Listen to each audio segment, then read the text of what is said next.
বাংলাদেশের সংখ্যালঘু হিন্দুদের ওপর আক্রমণের ঘটনার প্রতিবাদে রাস্তায় নেমে প্রতিবাদ মিছিল করলেন বৈদ্যপুর গ্রাম পঞ্চায়েতে পার্বতীডাঙ্গা এলাকার বাসিন্দারা। ভারতের প্রধানমন্ত্রীর কাছে বাংলাদেশের হিন্দুদের সুরক্ষার বিষয়টি গুরুত্ব সহকারে দেখার আবেদন জানান তারা।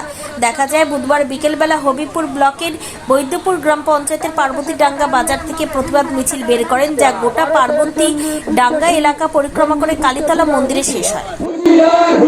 বাংলাদেশের হিন্দুদের সুরক্ষার দায়িত্ব তদারকি সরকারকে নিতে হবে। বাংলাদেশের হিন্দুদের সুরক্ষার দায়িত্ব তদারকি সরকারকে নিতে হবে।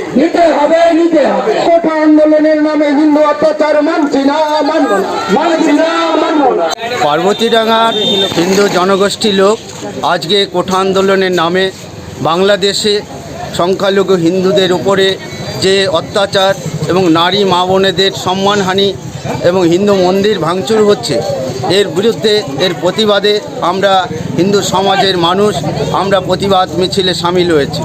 আমরা চাই হিন্দু সমাজের উপরে এই ধরনের নির্যাতন অমানবিক অত্যাচার অচিরেই বন্ধ হোক। বাংলাদেশের তদারকি সরকার দায়িত্বর সঙ্গে তারা যাতে আমাদের হিন্দু মা বোনেদের বা হিন্দু সমাজের আত্মরক্ষা করার সুযোগ বা তদারকি করেন, সেই ব্যাপারে আমরা তাকে প্রতিবাদ মিছিলের মধ্য দিয়ে জানকারি দিতে চাইছি।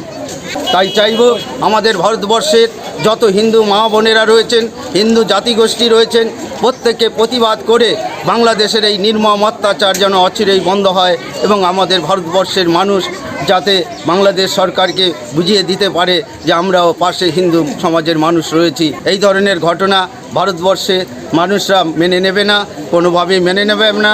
আমরা ভারতবর্ষের প্রধানমন্ত্রী তথা নরেন্দ্র মোদীকেও বলতে চাই, আপনাকে বাংলাদেশের এই ধরনের নির্মম অত্যাচারের বিরুদ্ধে কঠোর থেকে কঠোরতম ব্যবস্থা বা সিদ্ধান্ত গ্রহণ করবেন, এই প্রত্যাশা আমরা আমাদের ভারতবর্ষের